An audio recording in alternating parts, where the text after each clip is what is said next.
Hey everybody, welcome to It's Just Bodybuilding. Of course, Big Ron Partlow, Dusty Hanshaw, Scott McNally, got all the guys here. Remember, Mutant supporting us big time, so go to immutant.com and use your code Dusty20 or Big Ron20. And also the Patreon for Think Big Bodybuilding Network. Much appreciated for everyone that hits the Patreon. So go to the Patreon link, support Think Big, and we appreciate it, everyone. And remember, like, share, subscribe, comment, and ring the bell. Yes. There we go. Yes. Look at that. Watch it. Boom. The graphics always there, but now I can integrate it. I don't have to put it in post-production. So as we go. I didn't know it was there because I don't ever watch the show. So that was good. I feel good now. I just want to say too, I look at our fancy little, kind of makes us look a little different than the other podcasts. I like that. We're leveling up in boxes. I also have to point out Ron's amazing new camera. Look at his skin. He's got look a little flawless skin. You look good. Yeah, you look good. Yeah. I've got a Logitech. It's got 4K. Yeah, that's a good one. I don't know if I need that, but if I want to zoom in on something, I can. Yeah. Home porn. There you go. Yeah. Dusty's like, yeah, you're going to want, it's about 10 feet away from the screen. You're going to want to zoom in. I don't use it for the show, but for home porn, I definitely have that camera. Got 3 of them. Yeah. You already knew, Scott. I told you that story. Interesting. Because they're live streaming every night. It's all about the angles. It's angles or everything. Come hang out with us. Okay. Dusty's like nervously laughing because I'm a little too close to home. I was like, hey, unless you're going to actually put the link up, you shut your mouth. I need money. On my free cams. Okay. So what are we starting off the show with, guys? Are we talking about bodybuilding myths? What are we talking about, Scott? Yeah, I think that was it. We were all going to try to come up with one bodybuilding myth, something that we maybe believed in the past or something that people generally believe, maybe even something that, because I know that there's even things like a decade ago that I would have held true to. Like, a simple one might be like, you got to have whey protein isolate after you train. You got it because it's got to get in there quick. And then from there, we got like the hydrolyzed whey, which was even faster and more expensive, and that's fast. Yeah. And now we realize that, as long as you get the protein in, there's no like 1 hour window. And after that, you've lost all your muscle. Window. Yes. The anabolic window. So that was one. That's a huge thing, Scott, is overthinking the timing of proteins. Yeah. Yeah. So, I thought that would be just a place to get started, but I was curious to hear what you guys might have to add to this topic. And who knows, we might even educate somebody who still thinks that one of these things is true, right? Well, the thing with the protein one is people have to remember that, like let's say you eat 8 ounces of steak. Yeah. That steak takes 8 to 12 hours to actually be completely digested and absorbed. So you have amino acids dripping into your bloodstream from that steak for hours and hours and hours. So let's say you eat a steak at 4:00 p.m. and then you go train chest at 6 and you're done your chest workout at 7. You aren't without aminos in your blood. Yeah. Like there's a lot of protein still in your blood. You ate a steak 3-4 hours before that. It's still absorbing.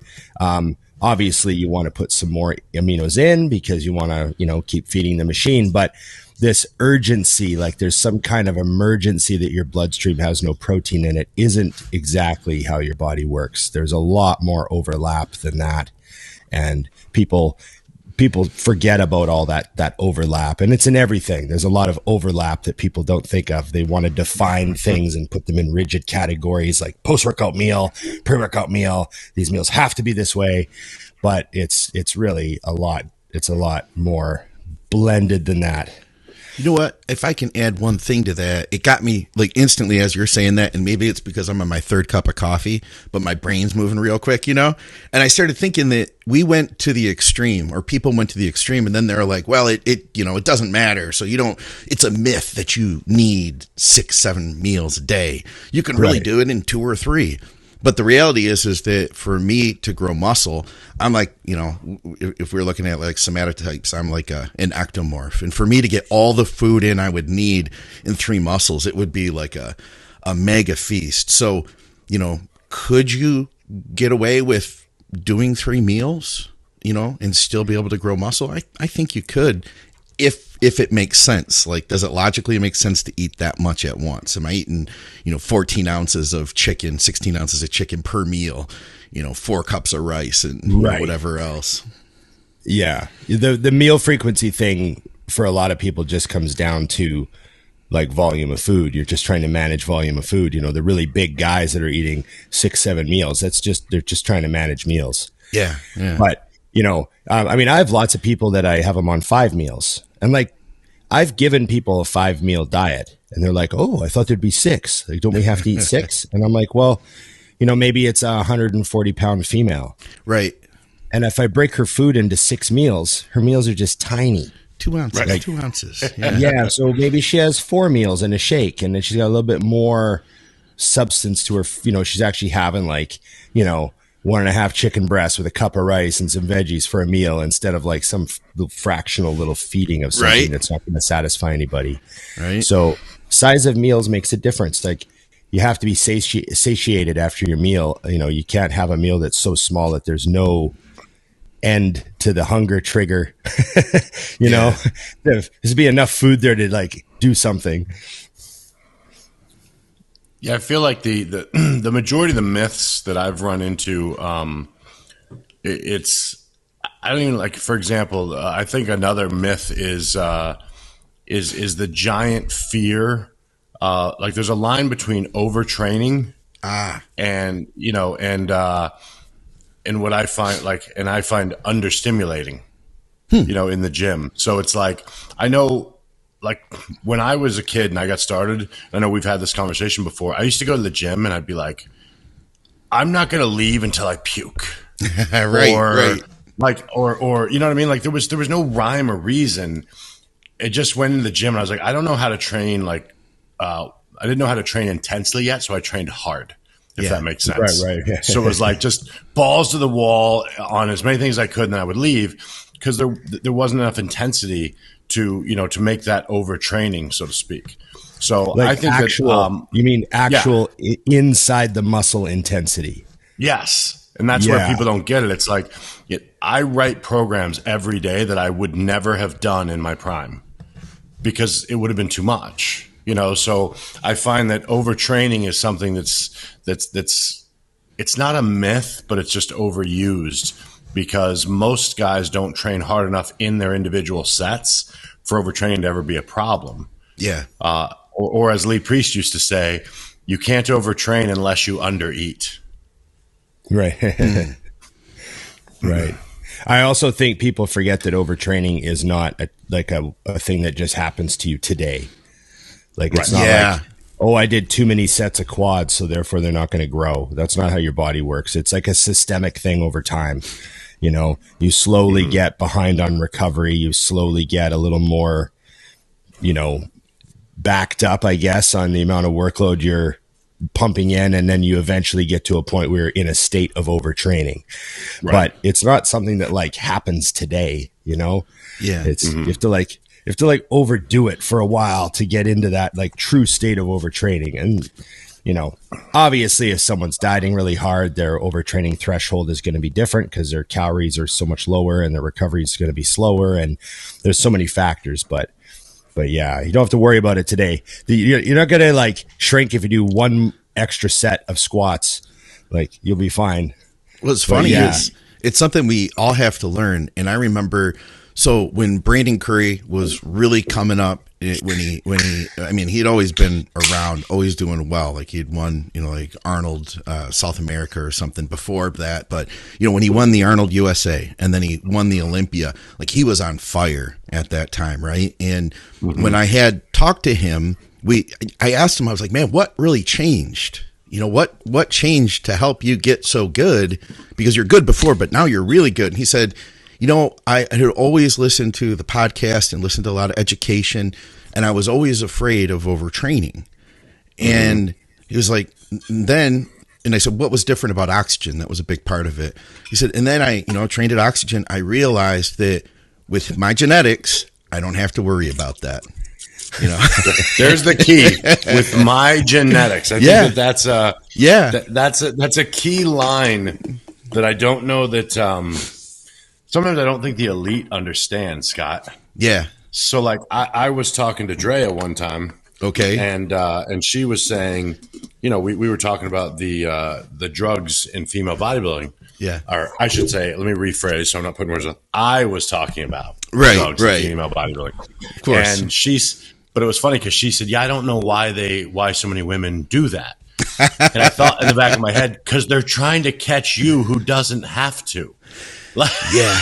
It's a tricky spot that people don't think of, that the genetics, like, of course, the assumption is that, well, if this guy is this big and Ronnie Coleman is 1.5 his times, he must be taking more drugs. I'm like, I'm not saying he doesn't. I don't know. Right. But I wouldn't bet on it.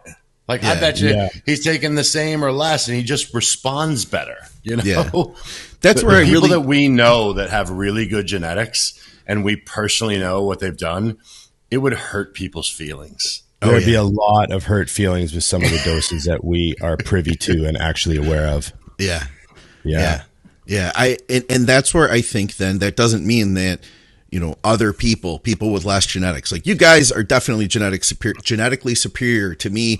I'm better than other people in the world. There's all sorts of levels, right? There's steps. Yeah. But that doesn't mean that I can't still grow. You know what I mean? It's just, and that's where I really started coming into figuring out, frequency, getting as much as I can out of a smaller amount of training so that I could get out, recover, and then get that trigger again, and it's so basic, but it all goes back to me now. At this point, it's like my whole world of bodybuilding has come full circle. Like initially it was about training, and then it was about the food, and then it was about the drugs. And now and then it went really hard into the food. And now I'm back to the training because I realized like that is the foundation of it all. The trigger that you get, that's what allows you to grow. And the more frequently you can get that trigger and recover, the better you're going to be able to do.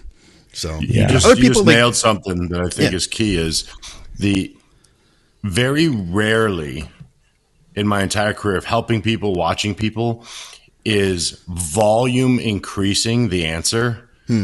But on the same sentence, in many, many times, frequency increasing has been the answer. Oh yeah, I could see that. I've seen it in my own life. It's you're making sure there's enough time to rest on low sets, but you're trying to get back to doing it again as soon as possible. The idea, the principle behind DC training is if most people are training everything 52 times a year, well, what if you're training it X amount more? That means you're having more chances to grow. On paper, like in the most simple mindset, it makes sense. And I feel like that's where things work the best, is in general, if you can step back, being a newbie is sometimes safe because you can just make it really basic. Well, if I do it more often with a little less volume, wouldn't that mean I have more chances? Yeah. Possibly. Right. I mean, that's how Kobe Bryant made a career. He did the simple math of if I do my first workout at 4 a.m.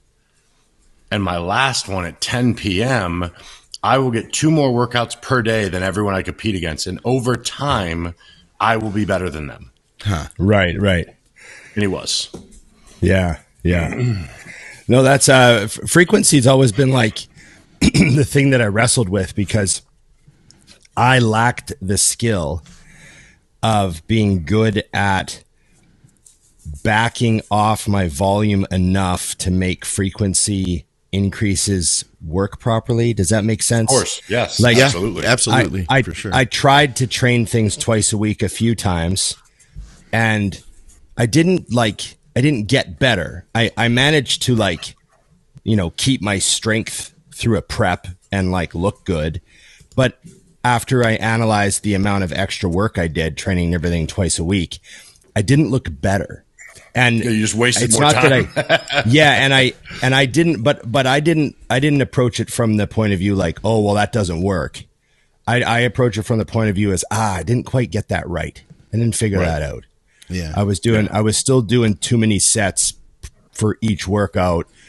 And so it didn't make me better. I could have trained everything once a week and been just as good at that show, because how I looked the year before versus how I looked that year, it wasn't better. I didn't improve any body parts or anything. Like it was one of those things.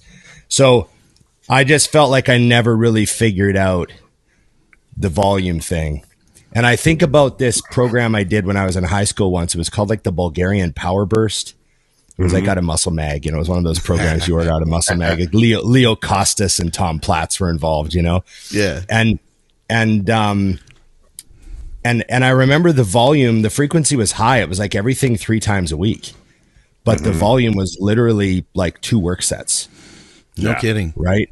And I look back to that program I did in high school, and I'm like, I wonder if that program would work better for me had I understood like how to get the most out of a set and understood everything a little bit better. You know what I mean? Like, cause my 2 working sets in high school were probably a little sloppier and more reckless and, that sort of thing. So I sometimes think about that program and maybe I should have tried that. And then I listened to Scott talk about fortitude training. Yeah. Right. And his frequency is fairly high on that stuff, isn't it? Yeah. It's like full body. It'll be like a heavy upper body, pump lower body in the same day. Right. Yeah. Yeah. It's crazy. And I think that's kind of interesting to me, but I never tried it. You know what I mean? So I'm still open to like, some people think, oh, you industrial progressive overload zealots. Right. Zealots. I've heard that. And I'm like, no, it's just, I tried everything. Yeah. And that's the only thing that like progressive overload worked for me. Like and whether or not you think it worked well or not is up for argument. But like when I trained that way, I saw strength increases. When I trained that way, the scale moved. When I trained that way, people told me I was looking huge. When I trained that, you know what I mean? Like there's a reason why I kept gravitating back to that Dorian style training. Cause every time I settled into a good groove, I would be like, this is working to a degree. I mean, right. Maybe there would have been something that worked better, but I just never figured out another way to train. I tried and didn't, I did high volume for like 2 years straight at one point in the middle of all this. And it's not like everyone was like, what's going on, dude? You're way bigger. Nothing. I think that didn't happen. So, I don't know what the answer is, Yeah. The answer is person to person, right? Like, I feel like that's where things get tricky in bodybuilding. Like you said, especially when people assume your focus is one way. Yeah. I gravitated towards DC because I saw people who were built like me doing it. I mean, structurally and really changing. And I was like, okay, well, structurally I look like them. So if I train like that and I have the ability to do that, this is good. And all kidding aside, even though it's going to sound like a joke, I needed a scoreboard. Like when I played sports, there was a scoreboard. You ended the day with a win or a loss, and the logbook was my scoreboard. I've always hated anything that is up in the air. Like if I said, oh, how is X? They're like, it's good. I'm like, what does that mean? Sorry. Yeah. Like, how good? Like, what does it mean good? Whereas if somebody said, how was your workout today? I say, it was the best chest work I've ever had in my entire life today. Yeah. Fact. Because it's on paper. I got two more than according last to time. These numbers and my, and the way I perform the reps, this is literally my best workout of my entire life. That was good for me. And on the flip, if I didn't have a good day, you could never be like, well, but I think I got a good pump. Bro, I think it was pretty solid. I was like, today sucked. So listen, we've got so much stuff here, guys. I have to tell you, Dusty came prepared today. You guys can't see this, but there's this list. Ron has the list. We have a list. Yes. Like Dusty made a list of objectives for us. Ron, did you know that? I did. You know what the best part is you credited me for 4:30 in the morning. Yeah. I actually did them and hit send while I was eating a meal. So you asked, Dusty messaged at 4:30 in the morning. I wake up, I look at my phone on our group text. It says, do we have any topics that you guys are thinking of yet? 4:30 in the morning, this is on his mind. What about this one, though? I like this. With all the information at our fingertips, do you think that some, especially beginners, are overcomplicating the process? And that, I think, especially goes for like our followers. Because if you're watching these shows, like you just love, part of it is that we love learning. You know what I mean? Yeah. And there's so much you can learn. Yeah, which is great, right? That's in itself is cool. I think that's the basis of a lot of what we talk about on this show is, you know, there's so many fancy words out there and so many fancy principles to grasp. And there's so many posts coming through our feed saying, you know, optimal sleep patterns are found when, you know, this happens and this happens and this happens. And so you get people that are like, you know, just, you know, I'm obviously joking, but, you know, they're like taking out their digital blood amino acid tester and giving themselves liver biopsies before bed to make sure that their livers are performing optimally and hooking themselves up to, you know, heart monitors, you know, every night to make sure their sleeping is perfect. And, you know what I'm saying? I feel like it really does come down to like that joke we made on the air a little while ago about the bottle of test and a Costco membership. That's all you need. And like, I really also too, I'm a big believer in like, you know, there's what's perfect and optimal and all that, but there's also something to be said as an athlete or anyone who's just trying to like build a business or you're just trying to accomplish a goal. There's something to be said about keeping your mind clutter free. Mm-hmm. Like the more cluttered you are, the more like, just think of it as like being in like a cluttered room that has toys all over the floor and stuff, and the doorbell rings. And you got to get to the door. You got to step around all this stuff. You know, I feel like that's how people get through their day is just stepping around toys and over garbage and moving stuff out of the way. And there might be a pile of books there that are really good books, but they're in the way. You got to move them out of the way to get, you know what I mean? Like it doesn't, the knowledge might be fantastic stuff, but it's clutter for you specifically. Like it's clutter. It's not necessary at this point in time. And I just feel like that's where a lot of people are right now. There's just so much clutter in their head. And then that just doesn't just go for bodybuilding. It's like we're talking about anxiety levels in people now and how everyone's so stressed out because they're being bombarded with too much stuff on their phone and all that. That's all clutter too. Like we're doing this in a really big way to ourselves. And this is just one of the results is people just having too much going on in their heads. What do you think, Scott? Yeah, I totally agree with that. And, you know, and sometimes I see it and sometimes, you know, I see it in the education because there's a lot of fun stuff you can learn that you don't necessarily need. And that's okay. Like, that's great. But you have to also know how to put that into perspective. And, you know, I used to think that training had to be the certain way. And I remember somebody asked me like, hey, how do I really get focused to go in the gym and train? And I really thought about it. And I kind of wrote up this little script almost of like what my experience is like getting into the gym, you know, and getting ready for a workout. And I thought it was so beautiful. And because as you could imagine, like I really got into it, the little details. Yeah. And I showed it to Scott Stevenson and I was like, hey, I was thinking I could save this and send it to other clients that, you know, wanted to figure out how to get their intensity up and stuff and how to focus. And he said, well, you know, yeah, it's okay. I was like, it's okay. You know, it's perfect. Like, this is what you do. This is what you do. And he said, did you see step 3? Turn up the music. He's like, it's good if that's the way you like to train. I was like, okay. Yeah. So I guess the thing is that this, you know, if you don't like training that way, then it's not going to be fun. And if it's not going to be fun, then it's not going to be the workout for you. Like as awesome as, say, DC training is, awesome as progressive overload is, if it absolutely terrifies you and you're not going to have fun with your workout and you can't get your head around it, it's not the workout for you right now. Doesn't mean that's always going to be the case. And I can remember having pre-workout ceremonies that would take an hour and I just get overwhelmed with it. Like, well, shit. Okay. So I got to eat this meal and then I got to take the insulin. And then after that, I have to get these shakes together and put these different powders in. And then, okay. And I got to get that shaken up and then I got to get the growth hormone, you know, and all this stuff, it would become overwhelming and it no longer is fun. And that kind of thing, it was clutter at that point. Was it going to be better, optimal if I were to have all those things lined up? Absolutely. Could I have done probably almost just as well without it? Absolutely.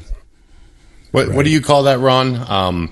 Like, does it move the needle? Like that's the big question mark with things you do, because I get asked that all the time, and when I multiply that by 100, when I'm thinking of people who are more well known for their schooling side of bodybuilding, because I always laugh because people be like, when do you take your growth hormone? And my answer is when you won't forget. Right. That's when I would take it. Like when you will never forget it is fine. Like, and I know that is that the correct answer scientifically? No. And there's a full breakdown.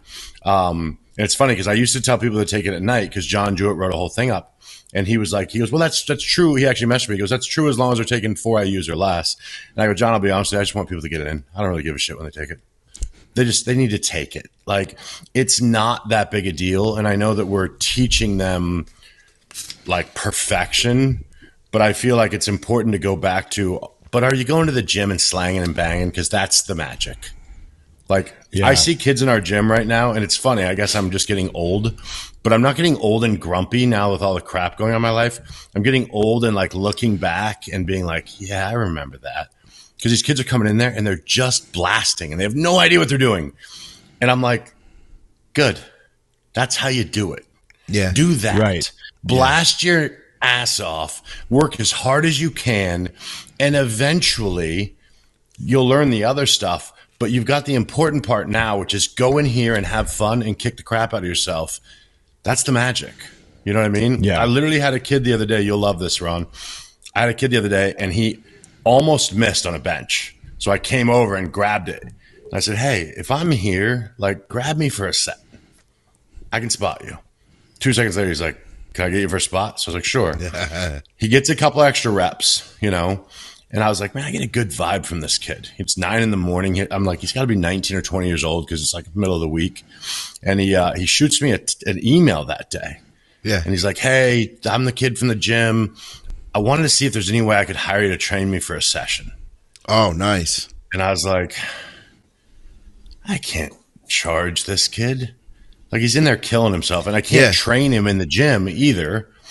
So I was like, how about you just meet me for a workout this week?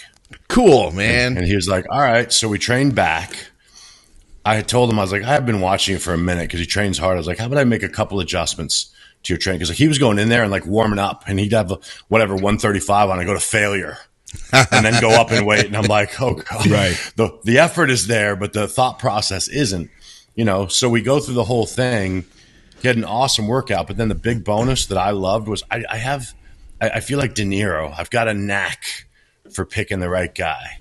Because I was like, how old are you anyways? And he goes, 17. I'm like, 17? Wow. Why are you at the gym at 9 a.m? He goes, I graduated early. I had things to do in life. He goes, I moved out. I live on my own. I have a job. I'm like, wow. Oh yeah. He's like, I was like, I'm never charging you for anything if you want help. you are the kid from like 1980 that somehow is pulling this off in 2023, But it was awesome because, again, the thing that drew my attention was he was killing himself. And he was in there by himself.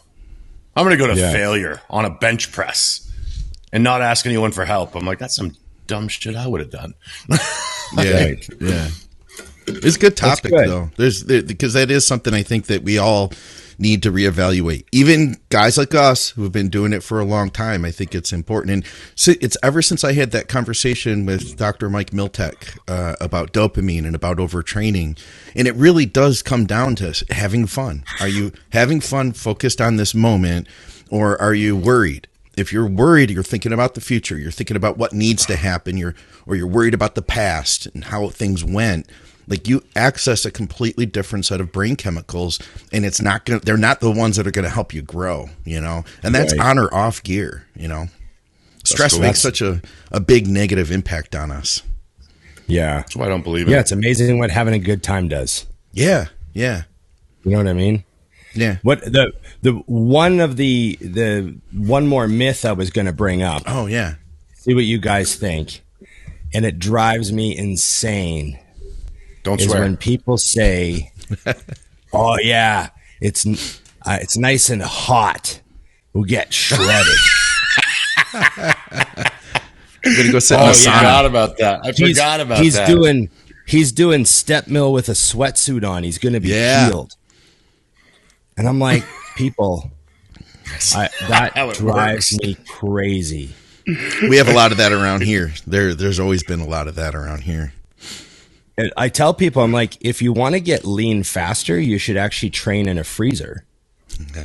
Yeah, technically, you could actually do your cardio in a freezer with no shirt on. Right? You'd be shivering like fucking crazy. You'd burn way more calories. I don't know. How do you guys, does that bother you when people say that? Or do you guys, it doesn't bother me, but it makes me laugh. No, I don't agree, but I think it's one of those things where it's, I try to file it under effort and say, okay, you're trying to make it harder, which I back. Right. I respect that. Yeah. But other than that, like, you know, if you get into it, like I used to train in long sleeves, but it was because I didn't want to look at myself. Mm-hmm. I learned that was the best way for me to go to the gym and just train. And I've talked about this on the show before. It started out because of JJ Marsh. I came to the gym the first time to train with him, and I had a tank top on and shorts. And he goes, "Tank top, huh?" And I'm like, "Yeah." And he goes, "Yeah. The thing is if you have to wear a tank top to look huge, you're not." And I was like, "Oh." He goes, "So yeah, cover up. And when you get huge, you can't hide it." Yeah. And that stuck in my mind. That. So I started buying like long sleeve shirts to train in. But then I also noticed, because when you're getting into bodybuilding, I think what people don't realize is when I was young, I looked in the mirror more, but you weren't saying you looked good. You're like, "Oh, these delts suck. I got to work on my delts." Like everything you look at is how terrible you are. So I started doing that to stay covered up. But then in the summer in Arizona, it wasn't an option. It was too hot. I was like, I can't wear a long sleeve shirt. I'm going to die. So, you know, the hardcore was gone. But no, I agree with you, Ron. That is one of those things that you see regularly. I'd be the guy up there with a fan on the step mill if I could. I'd like those little clip-on ones on. Yeah. Yeah, being hot doesn't burn more fat, guys. No. You'll being definitely hot just makes you sweat more. And it could take away from your performance, you know? Technically, yeah. You know, getting sodium dehydrated. Sweat, yeah, no good. Yeah. You know, you might look crazy when you get off the step mill and drop your pants because you've sweat so much and you've got the blood pumping, your legs might look all crazy, but that doesn't mean that they're going to look exact like an hour later after you've drank, 2 liters of water to rehydrate and everything. You're just going to be back to where you were before. Like, it has nothing to do with fat loss. Yeah. I just love that about the tanning bed. You know how you do that? You get out of the tanning bed, it gets hot. Yeah. You get out and your veins are just everywhere. You're like, it's just heat. Yeah. I had done it before. My first coach told me, put a hoodie on when you get on the treadmill and put another hoodie on over that. Yeah. Two hoodies. Yeah. Yeah. And so Farmington Hills Powerhouse, that building was so garbage. By the end, there were so many leaks in the ceilings. You would think you were in like some sort of like post-apocalyptic movie. There's these puddles all over the floor. Literally, like that place was falling apart. And it was world headquarters at the time. Anyway, they didn't have AC. The AC had broke, didn't get it fixed. And the whole front wall was all windows. So in the middle of summer in Michigan, the humidity is just crazy. And it might have rained yesterday. So now there's puddles on the floor too. And they're like rust puddles. They're just, it was the worst. And I'm in there on like a step mill right in the window, just like with my hoodie on and my hoodie on over that, just walking, sweating.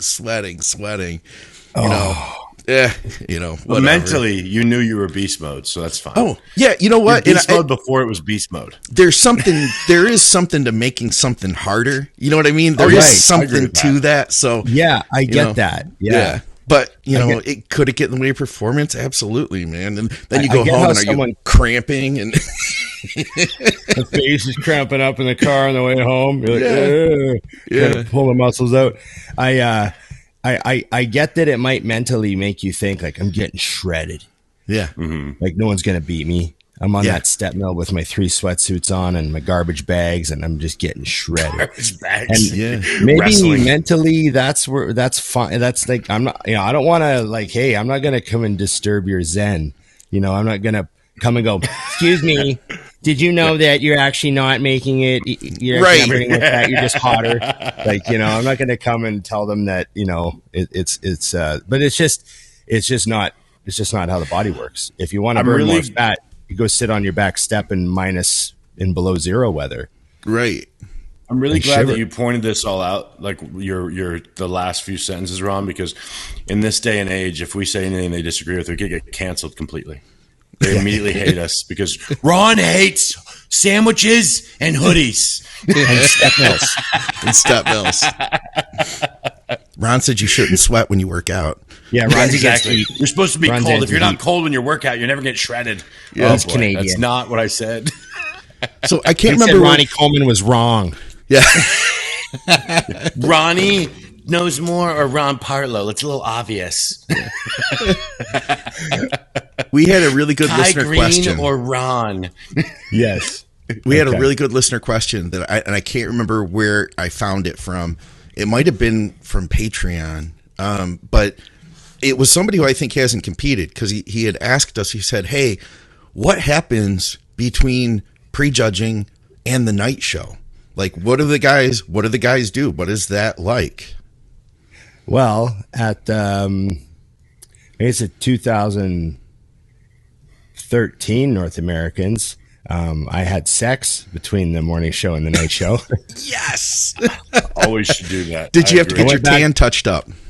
No, it's pretty good. Everything around the hips was all right. It was all standing. Don't worry, I didn't like, I got a story. Don't remind me. I got a story. The visual is rough. Yeah, went back to the night show. Looked pretty good at the evening show. I think I would have done better if I would have looked that way at the morning show. But that's just, that's just should have had sex before morning is what he's saying. Yeah. Should have had sex before the morning show. I know. That's one thing I made an adjustment in the notes after that show. I said, note should move the sex to prejudging. So, but then did you ever wonder after the next show, should it be prejudging and then also before the night show? Oh, boy. Well, this is probably where we're headed. Right.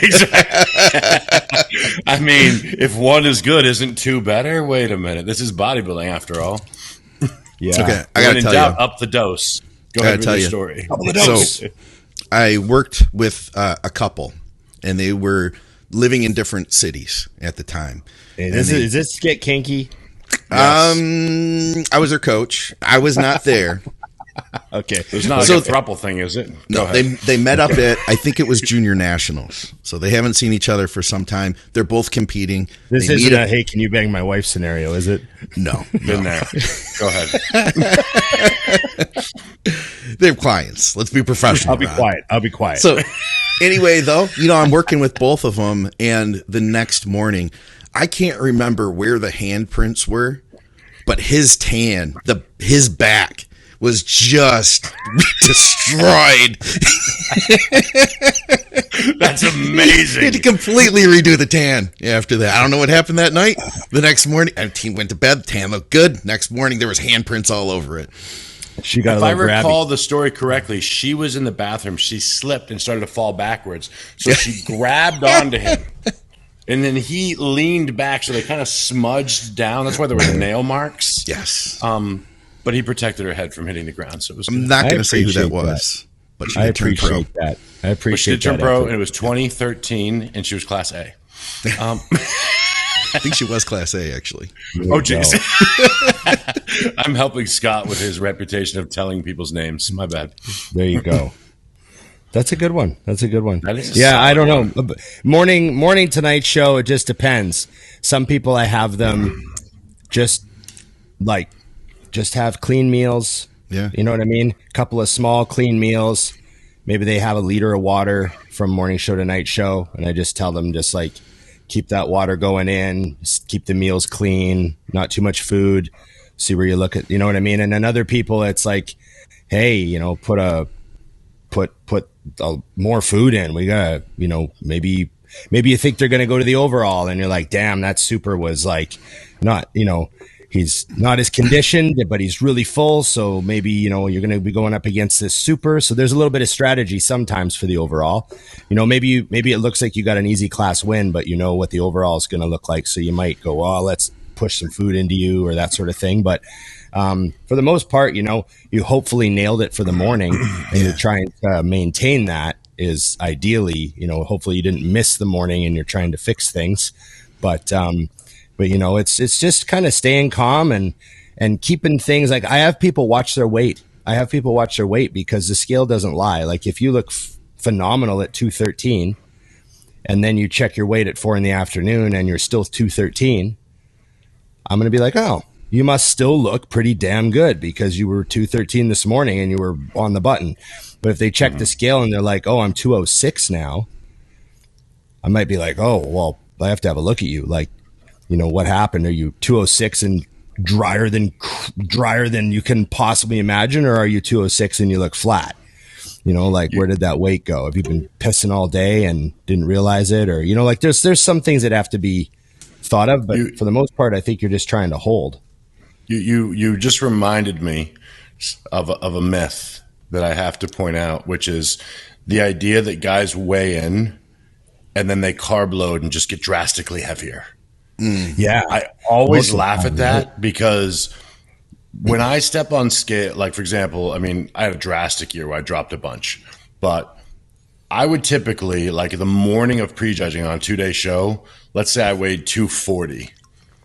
By the next night finals, I'd be 230 something, 232. Like drier? And drier and nastier. But I used to laugh because people are like, man, you carbing up, man, filling out, getting heavy. And I'm like, I'm eating a lot and I'm absolutely lighter. Like I would consistently, once I started dropping weight from pulling the water, it would just keep going. Ooh, and we would just make sure that the look was fine, like you said, Ron. But like, I would say the answer to the question, if you're a good bodybuilder, of what you do between the night and the morning, it's relax. Yeah, put your feet up, sleep. Like I used to literally, Chris would laugh, but he would come over, wake me up because I'd go to sleep. He'd wake me up. I'd pose. He'd be like, all right, eat this and this and this. And then I'd be like, okay. I'd eat the meal. We'd chat for a little bit. And then I'd be like, all right, I'm going to go to bed. And I'd go to bed. And then like 3 hours later, he'd come back in, knock on the door, wake up, pose. That was for 5 days straight. Yeah, and I was so relaxed because I owned a business and it was the only time that I would ever completely ignore my business for 5 days. Like, all I wanted to do was sleep and wake up and have conversations with Chris and eat. I wouldn't even look at the pictures. He'd be like, you look nuts. You want to see? I'm like, I'll see you later. Before we got recording, we were talking about posing off stage when you're getting ready at North Americans. And that's where you turned pro. Do you remember that story? Between the morning, because to me they're all kind of a blur between the prejudging and the night show. I don't have like very deep memories of those times, but do you remember that at all? Because that had to be a really cool one. Well, that was the only difference was for that show. It was 2014, and so like I was telling you, Scott, the best lighting in the hotel. This is where you advance as a bodybuilder. When you first start, you don't want anyone to see you. Well, I found that the best lighting in the hotel was right in front of the elevator doors on the first floor. They're down a hallway, and you got a hallway, and there's like a little nook where the elevator is, but that was the best light. So I was doing all of my pictures right there. But I remember two things. Number one, I did my quarter turn pictures first, and I turned to the back, and I hit the back quarter turn, and Evian goes, oh, shit. And I'm like, what? And she's like, look. And I looked at the picture, and I said, send that one to Chris and say everyone's fucked. Because I knew. I mean, it was just perfect. And then from that on, I knew that everything was on point. And then it was funny because prejudging, and Ron, you know how this is. North American stage is really small. So there were like, I don't know how many supers, but over 20. And so they call out the first 4 guys, and I'm like behind people in line. And I hear Steve go, where's Dusty? And finally, they find my number and they call me. So I start walking out. I walk to the side because you walk based on the order. Yeah. And before I got there, he goes, go to the middle. And I was like, oh, we're done here. Like, so that separation between the two was just relaxing. And if anything, what stunk about it, I think Ron can understand this because he did the same. So once I won, it wasn't exciting because I already knew. And then you have 4 years of attempting to get a pro card, and then you win. And I mean, I did not as many as Ron, but I mean, I did 8 attempts to get a pro card. Yeah. And the first attempt was 5th. So it wasn't like I was, the guy that was coming his way up. It took that long. And I remember at dinner, Jose was like, "You don't seem that excited." I was like, it was kind of time for this to happen. And now I'm the worst professional bodybuilder in the world. Yeah. It was kind of an interesting way of looking at it. But as far as the between shows, it was always the same. Just every few hours. That show, Chris didn't even come, so we were just sending pictures. But I think the biggest thing is you relax. Yeah. Anybody who's stressed is killing themselves. Like, stress cannot help you in bodybuilding. It can't. I had one where it was like an hour and a half away from home, state level show, that I just went out there, checked in the morning, and then, I checked in the night before and then got a hotel. And then I had to check out of the hotel because I wasn't going to stay there that night. So between the shows, like, I had nowhere to go. And you see that. You see guys that just like hang out at the venue. They're laying on the floor. And that was me that year. And I remember it was just me. Nobody came with me. And I went to my car and I like just drove off. And I'm like, where can I go? And I found like a park. It was in the summer. So like I found some shade. And I just like turned the AC on and set my seat back as far as I could and slept, Yeah. Ate food and slept and just relaxed. That was it. I do have memories of that, those are some of the best memories too of competing, or like the putting it all together, or like, I mean, like I said, I'm not the genetically gifted guy. Like I'm a state level competitor, but like I went to Los Angeles and like a week out, I decided like I'm gonna go a week out to do this show in LA, see what it's like to compete there. And I signed up for the show and got an Airbnb like in Venice Beach, and then I got to go to Gold's, before everything closed down and all that. And it was still awesome. Yeah, they had. I rented a car. They had like bicycles at the Airbnb, so I could like ride to Gold's. Just spent the week doing that. Like Dave Calic came out for a day and hung out with me, and we trained. And my friend Andrea Watson lived out there, so we like shot some video and stuff, and got to meet a whole bunch of cool people backstage in Los Angeles, and it was just such a fun experience. I hope that people do more of that. Like, and that's the thing too, is like when I say that, like that I'm not a pro level guy, I can still have a heck of a time, like a lot of fun. You know what I mean? Oh, yeah. You can have a great time competing. You don't have to be like, well, should I be shooting for the Olympia this year? Am I going to am I going to be an Olympia competitor? I don't know. Yeah. Yeah. I agree. What are we doing next, Dusty? I know we had to go soon, but we did have another question here. Dusty wrote it. How do you know that? Well, it's on your list. Damn it. One reason. Who is the cutest dog in the world, and why is it Donna? I wouldn't say that I necessarily wrote that. Well, Harvey's a man's man. That's why. Oh, okay. He ain't trying to be cute. He's man. I had to bleep my own word there because I'm up 2-1 on freaking Ron right now. I'm losing to Ron in the battles right now. All the other words count too. The A word, the S word, all those count too. But I had one S and 2 Fs. Ron has only had one F the entire episode. I'm a little heated. I'm trying to get him round up. I'm going to say something. Maybe this will help. Well, obviously, Donna's way cuter than Jed. Nothing. He still didn't swear. Dang it. It's too early for him. I'm not going to let you trigger me emotionally, Dusty. I've been working on my triggering, and I'm not going to react to this negatively. Okay, that's good because flat landing is not like freestyle. He's coming at me with like the nerd stuff. Everything I can come at him with. Super nerd. Yeah. Well, I can't touch anything that also hurts me, so I'm like, nope, nothing about anal. Can't say that. Okay. Yeah. I did like your is really that great in the grand scheme of things question. It didn't make the cut apparently. We didn't have people time, need to know. Yeah. In your vast experience, because I feel like Ron might have something to say about this. He'll lead this off with, well, I don't really know a lot about it. And then he's going to roll out a 30-minute diatribe. Hey, put the effort into being prepared. That's all I'm going to say. That's true. That's a very valid point. It's a valid point. It's Anything worth doing is worth doing correctly, Dusty. And clean. Right? Here's one thing where the amount of effort put in directly affects the amount of enjoyment taken out. How's that? Let's go with this. I like this. I like the way you're wording this all very clean. And right? Yeah. A lot's being said without anything being said. This is phenomenal. Right under the radar of the AI. Yeah, there you go. I did have someone say, have you guys figured out this AI thing yet? Because I need you to return to full F-bombs. Yeah, I saw that too. I'm not sure exactly if we're going to ever get back to normal F-bombing. They've lightened up a little bit. They've lightened up a little bit. But. Just as long as you don't pull out your concealed carry. Oh yeah, no concealed carry, nothing like that.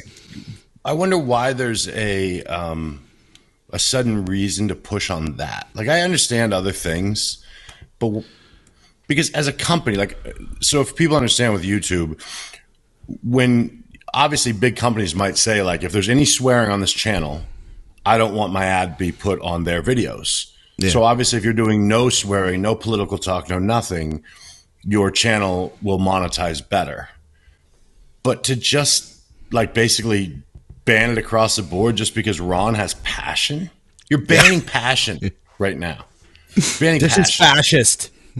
And I feel like, if Ron was not a straight Canadian man with light skin, we might have some traction to get on, some sort of attack against him. If he had, he was missing something between his legs. Dusty's hitting all the YouTube trigger points. Yeah. He's trying to set the bot off. He's throwing every single little cultural reference. I'm going to cut the last 10 minutes. Right. The oppression of Ron because he's a white male. Yeah. This is where he's heading. This is Dusty. Oh, wait, no, you're privileged. I'm sorry. My bad. I forgot which one we were. I love it. Anyways, now that I've ruined this episode, I'm going to go get my hernia stabbed. There you go. Yeah, what's going on? Tell us real quick. Do you have a doctor's appointment? Yeah, I have a hernia, but it's just a redone one. But I'm hoping one of two things is going to happen. Either he's going to schedule me for next week or he's just going to cut it real quick. Hernias are not what they used to be. Like, he's like, oh, I might be able to do it in the office. Dang. And I was like, that would be awesome. And you're awake. So you just like chill and watch. So he would just slice the skin and sew the mesh back together? Is the mesh just broken or what? Yeah, I don't know if he'll take, I assume he would take my mesh out and put it back in. But even the process of recovery is different. But if he can get me in next week, I'm going to tell him to wait, even if he can do it today, because I want to go train legs with you. Oh, right. I want to train legs because, yeah, what's going on? Trip. What's going on here? Can you tell us about that? Or Ron? I'm going on a quick road trip to capture 3 episodes of Mutant on a Mission. Nice. So I'm flying to Vegas, and I'm going to train in Dennis Wolf's backyard. That's great, man. With Dennis Wolf. So I've got him all lined up. We're going to do some back. Okay. Dennis says he's got some cool pieces. And then I'm flying to Phoenix that night. And the next day I'm training with Dusty at the Muscle Factory, and I'm going to meet the owner there. Nice. He's going to give me a tour of the gym. Dusty and I are going to have a workout. And then I'm flying to Dallas, and I'm driving out to Longview, Texas to meet Mike, who owns Iron Asylum. And love that guy. Giant warehouse. Like 5 of his shirts. Yeah. Giant warehouse gym. He's got everything. I'm going to fly out there, and I think we're training chest. I haven't heard back from him yet, but I think it's chest. Okay. And then I'm flying home on Sunday. Nice. So, that's a wild trip. You got a lot going on there. And I'm trying to fit in like Saturday morning, I'm training with Mike at Longview, Longview. And then we're heading back to Dallas in the afternoon. So I'm going to be in Dallas for the evening because I don't fly out till Sunday morning. Yeah. So I talked to Michael from Gasp, and he invited me over to the house for like a barbecue. He wants to take me to see the new location of the gym and just like, because I haven't been to the new one yet. Yeah. And he wants me to go hang out with him and the gas crew. So I'm hoping that that's possible Saturday evening. I know I'm going to be super tired from traveling and stuff, but hopefully there's some room for me to just kind of go visit Michael and see the gas crew and the new location and all that stuff. I'm not shooting there, but in the future I could easily return to do an episode there and check it out. So it's going to be a great trip. That's awesome, man. That's a hell of a trip. That's a lot going on. He's on tour. right now, as we speak, Sean Clarita and Andrea are at West Coast Iron shooting for Mutant. No kidding. Yes. Wow. So they're in town for the next 3-4 days getting content because they didn't come up with us when we were all up there. Yeah. Yep. And so I'm going to shoot down to the gym and make sure they're doing good and got everything they need and have some fun here. Just helping Mutant, make sure and Drea and Sean have everything they need. So nice. It'll be a good week. Iron Bowl. Okay, that's all they need. Is that Iron it? Bowl. We wrapping? That's it. Okay. Thanks everyone. Thanks Dusty. Thanks Scott. Thanks to you guys. Thanks for the listener questions. Remember that they get preference. Listener questions get preference. Hit the Patreon. Help out Think Big Bodybuilding Media. Hit up Mutant, IamMutant.com. Remember our codes Dusty20 and Big Ron 20 for 20% off all Mutant products. The ISO Surge, the All In, the gear. Are you on the gear? Right? I'm on gear. And you got to be on the gear. A lot of gear. My life changed when I went on the gear. I have both of my kids on the gear.